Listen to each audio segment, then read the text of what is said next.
Welcome students, आज हम cash book question number 4 करेंगे। तो कैश बुक क्वेश्चन नंबर 4 में सबसे पहले कैश बुक का फॉर्मेट देखिए।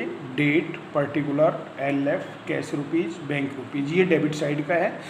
फिर date, particular, LF, cash rupees, bank rupees, ये क्रेडिट साइड का है।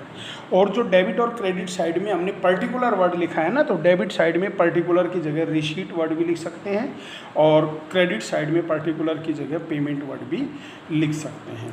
ठीक है, सबसे पहला इसमें क्वेश्चन दे रखा है 2020, तो दोनों तरफ हमने 2020 मई 1 लिखा। Started business with cash. अब देखो, हमने बिजनेस स्टार्ट किया 80,000 रुपये से, तो आपके पास 80,000 रुपये कैश आया। तो डेबिट साइड में जो टू साइड है ना, इधर डेबिट साइड में हम क्या करेंगे, जो भी कैश आएगा या बैंक में पैसा आएगा वो हमने इधर लिखना है। तो कैश हमारे पास आया, तो टू कैपिटल अकाउंट कैश के कॉलम में 80,000 रुपये लिख दिया हमने। ठीक है, बैंक के कॉलम में डैश लगा दिया। इसके बाद मई 3 को हमने देना बैंक में खाता खोला है 50,000 रुपये से। तो देखो, कैश में से तो अमाउंट कम हो गया, तो बाई साइड में बाई बैंक अकाउंट सी लिख दिया। कॉन्ट्रा एंट्री कल मैंने लिख के भेजा था, कॉन्ट्रा एंट्री क्या होती है, तो सी लिख दिया। 50,000 कैश कम हुआ है, तो कैश के कॉलम में 50,000 लिख दिया। और बैंक इंक्रीज हुआ है, 50,000 से जमा हुए हैं, तो डेबिट साइड में बैंक के कॉलम में लिख दिया। टू कैश अकाउंट बैंक के कॉलम में, बाई बैंक अकाउंट कैश के कॉलम में। 5 तारीख को हमने 15,000 का माल नगद खरीदा, तो 15,000 का माल नगद खरीदा, कैश गया बाई परचेज अकाउंट कैश के कॉलम में। 8 तारीख को हमने गुड्स सोल्ड किया है 13,500 का, कैश आया, तो टू सेल्स अकाउंट 13,500 कैश के कॉलम में। 11 तारीख को 10,000 को मोहन को माल बेचा है 4,000 तो कैश मिल गए और बाकी चेक मिला है, वो चेक उसी दिन जमा हो गया। तो देखिए, टू सेल्स अकाउंट 4,000 कैश के कॉलम में लिख दिया और 6,000 किसके कॉलम में लिख दिया, बैंक के कॉलम में लिख दिया। इसके बाद देखो, फर्नीचर खरीदा है, पेमेंट चेक से दी है, तो फर्नीचर खरीदा तो कैश गया, यानी बैंक के थ्रू गया तो बाई परचेज अकाउंट बैंक के कॉलम में लिख देंगे 8,200 रुपये। इसके बाद रमन को कैश की पेमेंट की है 300 रुपये डिस्काउंट। अब डिस्काउंट का तो कॉलम नहीं है, तो बाई रमन 10,000 रुपये कैश के कॉलम में लिख देंगे, क्योंकि कैश गया। आपने 15 तारीख को 20,000 का कपिल से माल खरीदा है 10% ट्रेड डिस्काउंट पर। अब ये उधार है, तो कैश बुक में उधार की ट्रांजैक्शन नहीं होती, नीचे नोट में भी मैंने मेंशन किया है। ठीक है, 17 तारीख को हमने गुड्स खरीदा है 9,000 रुपये का, पेमेंट चेक से दी है और भाड़ा दिया है 200 रुपये।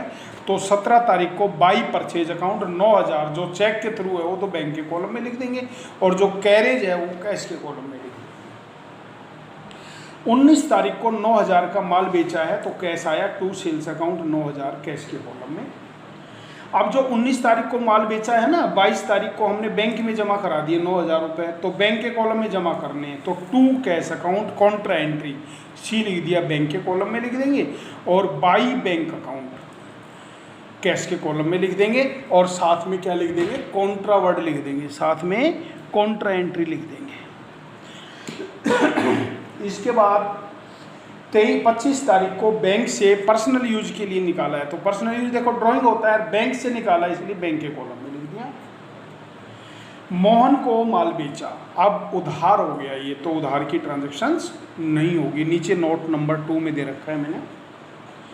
इसके बाद आपको मोहन से 2 चेक मिले हैं, एक चेक 8,000 का मिला है, एक 7,000 का। तो जो पहला 8,000 का चेक है ना, वो उसी दिन बैंक में जमा करा दिया, तो टू मोहन 8,000 बैंक के कॉलम में लिख दिया।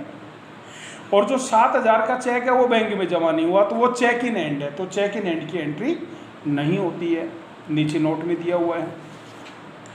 उसके बाद बैंक ने मोहन का चेक डिसऑनर कर दिया 30 तारीख को, तो देखिए बाई मोहन 30 तारीख को वापस लिख देंगे बैंक के कॉलम में 8,000 रुपये। 31 तारीख को 250 रुपये बैंक चार्जेज दे रखा है, तो बाई बैंक चार्जेज 250 बैंक के कॉलम में लिख देंगे।